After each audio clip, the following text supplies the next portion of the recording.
Hello, Internet! Welcome to Game Theory, where that is the last time that I'll be saying those words officially on this channel. Loyal theorists, how do you say goodbye? 13 years ago, I made you this promise. Do you want to know more about the games you love without having to put in any work of your own? Well, now you can play and learn. That's right, Weboverse. We have created Game Theory, gaming's tangential learning experience. Well, Weboverse, here we are today, 3,000 videos of tangential learning later. How do you sum all that up? I already got super weepy in the last one of these things, so probably shouldn't do that again. It'd be redundant and probably not great for the tech equipment. We've also spent the last 10 weeks together knowing that this day was gonna come, right? So I really feel like I've gotten my farewell tour. I've buried hatchets, I've rekindled friendships, I made sweeping videos about the state of online entertainment, fired some tanks. That was legitimately very cool. I honored my heritage. I made Disney mad at me one final time, which, you know, felt appropriate. Got some new dripping, and just in general, ran my way through all the things that were left in my content creator bucket list. So again, I ask, how do you say goodbye? First, it's probably most important to remind you that it's not officially goodbye, right? It's not like I'm dying or anything. It's more of a see you later. I'm still gonna be doing plenty of stuff. Like, I'm already booked to do the fashion show on Style Theory later this year. I'm still gonna be here on the couch for GT Live. In a couple weeks, I'm gonna be giving a speech over at PAX. I was recently in a kill count. Heck, I'm already slated to do the Jacksepticeye podcast, the Ludwig podcast. There's a collaboration I'm doing with Shea Frillis Productions. There's the FNAF musical over on Random Encounters. Like, I will be doing a lot, and you will probably be sick of me doing all these things on everyone else's channels. But if you do want to stay in touch with me, there are actually two ways that you could do it. Normally I'd say something like, oh, you can follow me on Twitter, but we all know that there's like a grand total of 0 people who want to be over on that platform. So instead, I decided to make you this. A mysterious website named where'smatpat.com. This is going to be a place that I update every once in a while when I have news about some new project that's coming up, or, you know, a mystery that you're going to have to solve by digging through the source code. Yes, it's a ripoff of scottgames.com. No, I don't feel bad about that because he stole enough of my ideas over the years. He kind of owes me one. Editor should drop on some deal with it sunglasses in this moment. Yeah, that's a good one. Once you're there, make sure you sign up via email. Don't worry, I'm not going to be spamming you with updates or anything. It'll be more like a Matpat newsletter, or maybe a Christmas card that you get every once in a while with a funny update, or maybe we could chat about a favorite movie or something. I'll send over the occasional video that I'm just inspired to make. Who knows? Basically, this is just meant to be a way to let you all know what I'm up to directly in a way that isn't going to be subject to filtering algorithms, you know? And to kick things off this week, I'll be selecting 100 random emails that sign up to get personalized letters. And from that point forward, once or twice a week, I'll continue pulling a handful of emails to send personal notes to. It'll be a fun way to stay in touch. Long story short, make sure you bookmark it since you never know what might happen over there. But, all right, enough stalling. Back to the question at hand. How do you say goodbye? Well, I think you honestly have to end it all where it began. This title, A Game Theory about game theory. Did you know that game theory isn't just a nerdy YouTube show? It's also a nerdy economics concept. If that's news to you, I honestly can't blame you. At this point, we've created enough confusion online that apparently we've merited our own disambiguation tag on Wikipedia for game theory searches. In all seriousness, for the first 5 years of the show, I received so many tweets from people who are mid-year in their economics courses, screenshotting their textbooks, freaking out when they got to the episode on game. It's not an episode, it's a chapter. When they got to the chapter on game theory, being like, oh my gosh, dude, did you know that you were in this thing? And yeah, we definitely did. The pun, believe it or not, was intentional. In fact, Steph and I knew from the very beginning that it was likely that the final episode of Game Theory was going to be about game theory. Why? Well, because game theory, it's everywhere. You can't escape it. If you've ever seen the movie Love Actually, there's actually this opening monologue in it that goes a little something like this. We live in a world of hatred and greed, but I don't see that. Seems to me that love is everywhere. If you look for it, you'll find that love actually is all around. Now you just got to replace the word love with game theory, and you basically got it. That we live in a world of hatred and greed, but I don't see that. Seems to me that game theory is everywhere. If you look for it, you'll find that game theory actually is all around. Who would have suspected that English acting megastar and recent Oompa Loompa Hugh Grant would be making a guest appearance in my final episode?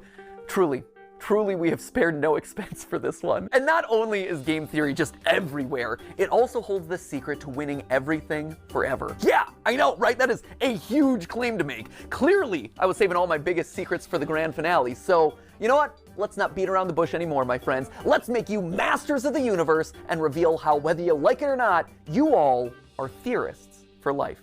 Come on, this way. Yeah, we're moving off the couch this time. That's how you know it's a big deal. Let's go.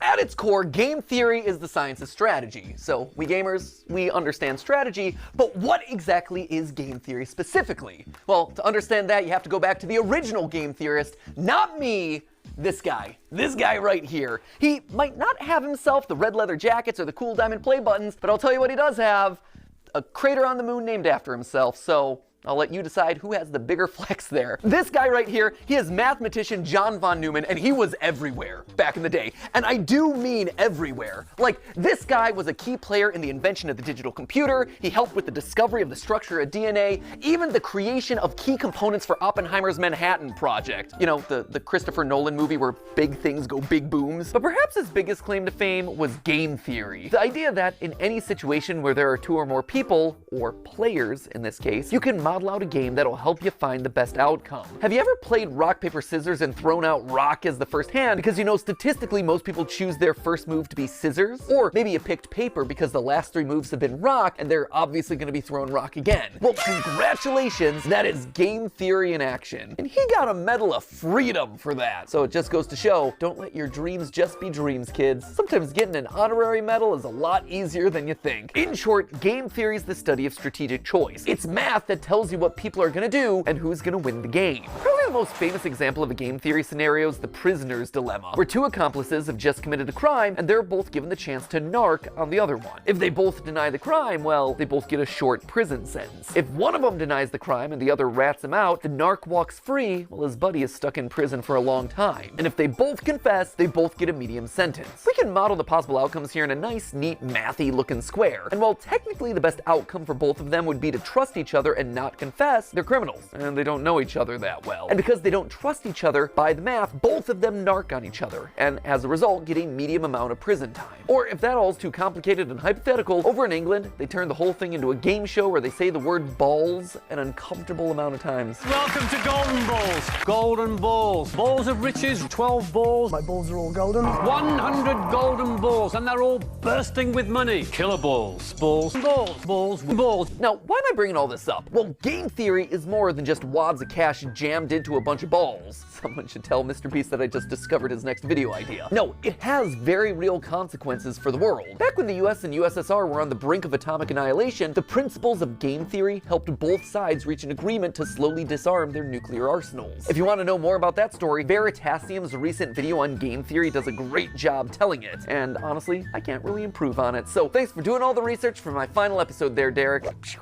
If you want an example that's a bit closer to home though, here you go, YouTube. It's got it. See, YouTube as a platform is just a bunch of zeros and ones, right? But YouTube as a community, it's a network of people constantly trying to make strategic decisions. Creators are players who are more or less rational people making videos that'll get you to watch and like and comment and subscribe. You, the viewer, you're also a player in this. You're on a strategic mission to win the experience by finding the thing that's most satisfying to watch. And the people who run, or at least have run YouTube in the past, shout out to Todd, Jake, Neil, Ernest, Meg, Ariel, Susan, David, Fede, Vader, Stephanie, and Kim, they're all in a strategic game to keep the creators and viewers happy, while also figuring out the best possible outcome for YouTube as a company by appeasing all the advertisers and shareholders. It is seriously a complex strategic arena, and that's how you get decisions like use bright green text because it's more likely to stand out in a sea of dark gaming thumbnails and more likely to get clicks. Launch shorts as a means to counterattack against TikTok. Do a video on something that's not trending so you can stand out from the pack, or maybe you lean in so you're suggested against the algorithm. Every video you watch, everything that you click on, it's the product of creators using game theory. Slap a big old game theory colon in front of every title and slam some clickbait green text on every thumbnail. all those hundreds of millions of subscribers to Jimmy and Ryan Trahan and Cocomelon, I like to think that they're all secretly ours. Where's our 200 million subscriber play button there, YouTube? In the end, it's all game theory. Speaking of, and this is just an aside that I learned about earlier this week, apparently there's a Chrome extension that allows you to do exactly what I just described. It, quote unquote, Matpatifies your YouTube feed by putting green text on like every thumbnail. Just saying, we have reached the peak of human achievements. I, for one, really like this one, where it's Link and saying mommy's hungry. That's just traumatic on a whole nother level. Or there was one that I saw circulating online, Ryan Gosling doing a puppy interview, and the title is Birth of a Killer. There was another one that showed up on the subreddit, Afton's Final Death Smash? I gotta say, I am proud of the mark that I will leave on this platform. But so what, right? YouTube is game theory, sure, that's great, it's interesting, but why does it matter to you, right? Why am I spending so much time talking about all of this in my final episode?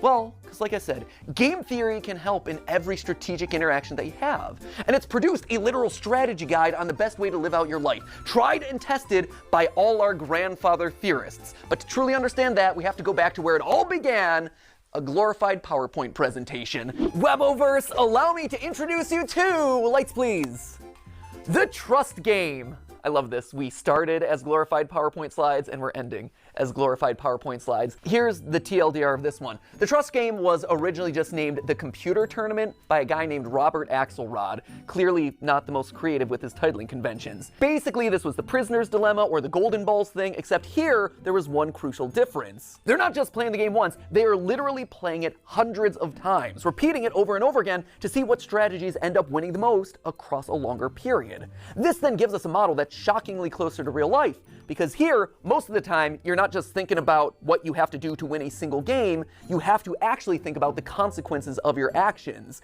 The more people think about the future, the more they're willing to cooperate because they don't want to screw themselves over down the road, you know? Again, for details on that experiment, check out Derek Veritasium's video where he talks about all of that, including having an interview with the game's creator. It's a very cool video.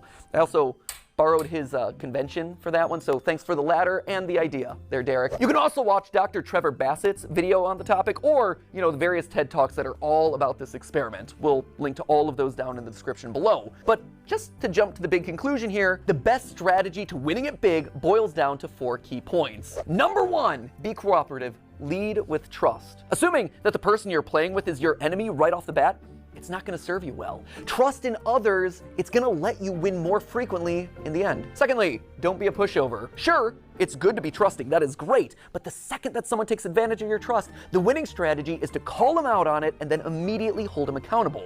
Which leads nicely then to point number 3, being forgiving. Don't hold a grudge. Don't be a Mr. Darcy. My good opinion once lost is lost forever. That is a failing indeed. You tell him, girl, you are exactly right. She's speaking some game theory truth right there. Well, sure, it hurts to have your trust broken. Staying open to the chance that other people can change, that they can grow and learn and get better, that is the ideal solution here. The trust game showed that players who held their opponent accountable, but then forgave them, actually won out more often than any other strategy. And lastly, it's important to be honest and open about your strategy. When people can't understand what you're thinking, that's then when mistrust starts to breed. By being honest, it breeds honesty in others. It allows you to build on that trust over time, one step, bit by bit. Across the thousands of rounds of testing, nice strategies that were fair, but also firm, ultimately won out the most. Now, when I read these outcomes, what really struck me first was how they present a really hopeful view of the world. A hopeful view that I don't think a lot of us carry around a lot. I mean, it's easy to assume that everyone out there is out to get you, and it's easier to just close off to people who've wronged us in the past, but math, and game theory specifically, proves that assumption's wrong. And hey, if you don't want to believe the thousands of rounds of computer simulations, there is a very solid real-life example, YouTube. YouTube is a positive-sum game, which means that more than one person can win. And in fact, a lot of times, the more others win, the more you can win too. When I was just starting off, I was so mad and scared when Vsauce 3 released this video, calculating Sonic speed. I'd been working for a year on the channel at that point, grinding away and seeing a fair amount of growth, but in that moment I saw a spin-off of one of YouTube's top subscribed channels just horning in on my territory of gaming science. It was like they were gonna steamroll me. They were gonna steal my audience away. So I did a video where I tried to stake my claim, and thus Sonic is Slow was born. Hello, Internet. Welcome to Game Theory, applying science to video games since April 18th of 2011. Recently, however, a new gaming scientist has come onto the scene. The good folks over at Vsauce 3 recently took a gander at a game series I covered in episode 5. It's a great video, except for one thing. It's wrong. Listen to my voice in that. Oh, I'm so proud that I finally hit puberty, like 7 years into making these videos. Anyway, you can tell that I'm super salty in this one, right? I'm asserting that I did it first. I'm citing the dates. I am literally trying to one-up Vsauce 3. But then something interesting happened. I got views from Vsauce. I saw that their video and mine were actually helping each other. I was so afraid of me losing a year of hard-earned progress. But in reality, I wasn't just operating on my own island anymore. By unintentionally cooperating with each other, we had just created our own little micro-trend of gaming science content. There were clearly enough views for all of us. Steph and I, in our years of consulting, kept hammering home this one point, that YouTube is a place where all ships can rise. Leading with trust goes a long way. From inviting someone to collab on your channel, to comparing notes on production because it can help you both. You actually see this kind of cooperative game theory in action with content houses, or projects like the QSMP where creators are helping each other and sharing audiences. On the flip side, there are creators who haven't done a good job of leading with trust, and who've approached YouTube as a zero-sum game, a place where there can only be one winner. And guess what? Didn't work. Back in 2020, a few of the top beauty creators tried to take each other down, encouraging viewers not to watch each other, trying to turn audiences against people that they thought were their competitors. It was for the clout, it was for the views, and it backfired. In fact, it backfired so badly that all of their channels took a massive hit, and the beauty vertical, which was once a main pillar of YouTube's earliest days, never truly recovered. By working together, the platform thrives. Lights? But by thinking that you can only win when other people lose, well, that's when everyone loses. It's kind of sad. Let's move on. But if you don't want to listen to mathematicians or YouTube meta-analyses, just look at me. Game Theory, the show, is a testament to those 4 lessons of game theory, the nerdy economics concept. Every person who's built this channel has led with trust. Ronnie, he put his own show on the back burner so he could dedicate his time to editing Game Theory, trusting that we would be able to succeed more together. He helped the show to truly become what I had always dreamed it would be, and I honestly wish that he could be here to this day so I could thank him so much for that. The same is true for Goomba and Drake and Lee and Ryder and all the other partner shows who joined up with us in lieu of working on their own channels. Steph, she left being a consultant at a real company in the medical field on the belief that by cooperating, we could actually make something really special together. Jason, who is actually right here behind the camera right now, Jason, who you know as the guy that we blame all the time on GT Live. Jason was Theorist's first full-time employee after me and Steph. He jumped in there when all we had was a kitchen table and a cat that he was constantly allergic to, and Sudafed. You have this man to thank for your current net worth because and Zyrtec. And Zyrtec. And Zyrtec. You have taken so many pills over the years. I have. But all medically prescribed, though, I promise. Yeah, no, good medical pills, not anything sketchy, for sure. But Jason is the man that we have trusted with the weight of the entire production process across all the channels for years. Like, this man is the unsung hero of everything you've probably ever watched across any of the channels. Without him, without you, none of these videos would get made. Thank you. Now get back there, okay? Enough of you. I gotta thank other people.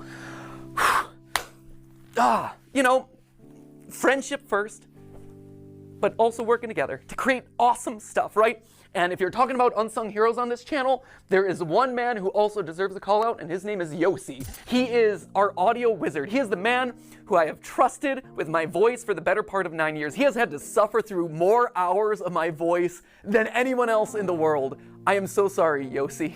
I am so sorry for all the burps and weird edits and weird diatribes and jump scares that Ali has given me over the years. Was Yossi a pro when he first joined up with us? No. But you know what he was willing to do? He was willing to learn.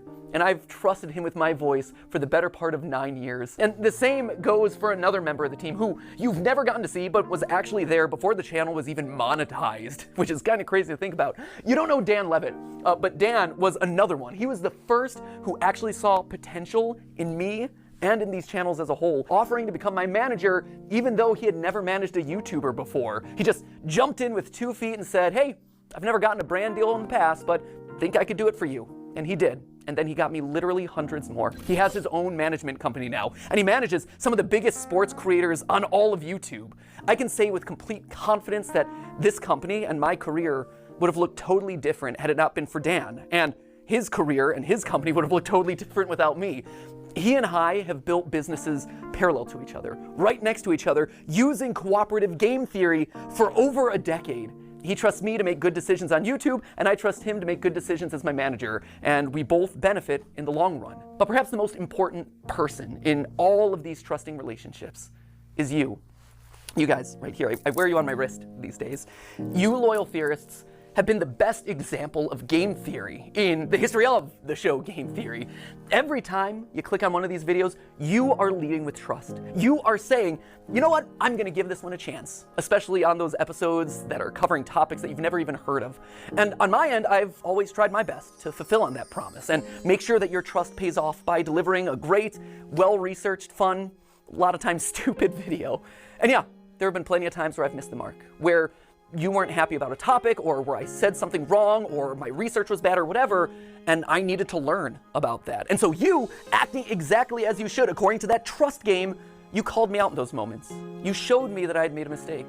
But more importantly, you were willing to forgive. You gave me a chance to learn and grow as a creator and as a person. And look at this. We all won. Look at this thing that we managed to build together. Don't tell anyone else. I mean, there's 3 of them here in the room, but like the rest of them downstairs. You guys, you've always been the most important member of this team, whether or not you ever realized it. And now, as new hosts step in, yeah, they're obviously gonna have to learn a lot, and they're gonna have to earn your trust just like I did over a prolonged period of time. But I hope that you approach them with the same sense of cooperation and goodwill that you did for me all those years ago. So, while I might be leaving as host of this show, Game Theory, it'll never leave. It'll never leave me, and it'll never leave you. We are all Game Theory, which honestly is why I thought it was fitting for you guys to be the one to say this. But hey! That's just a theory. That's just a theory. It's just a theory. Just a theory. That's just a theory. A game theory. Class dismissed. Thanks for the theories, Matpat. But hey, that's just a theory. C'est juste une théorie. Just a theory. Just a theory. Just a theory. Just a theory. Thanks for everything. But hey, that's Just a theory. That's just a theory. Just a theory. Just a theory. Theory. Theory. Theory. Theory. theory. Theory. That's just a theory. That's just a theory. That's just a theory. That's just a theory. That's just a theory. A style theory. A food theory. A film theory. A game theory.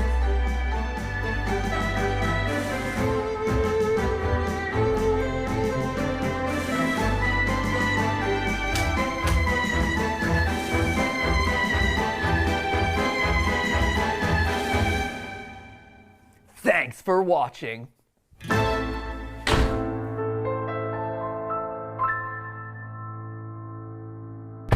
Oh man, where to? I got something I gotta do. Okay, Ready for a road trip? I guess. Let's go. Every level you beat, and each boss battle defeat, with each achievement of you becomes a bit more complete. Give a blank page and a clear horizon, so why not do a little theorizing? I think it's time we did a little theorizing. Okay, theorizing, yeah. Okay, theorizing. That's just a theory.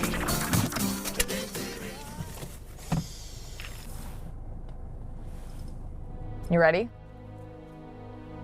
Yeah.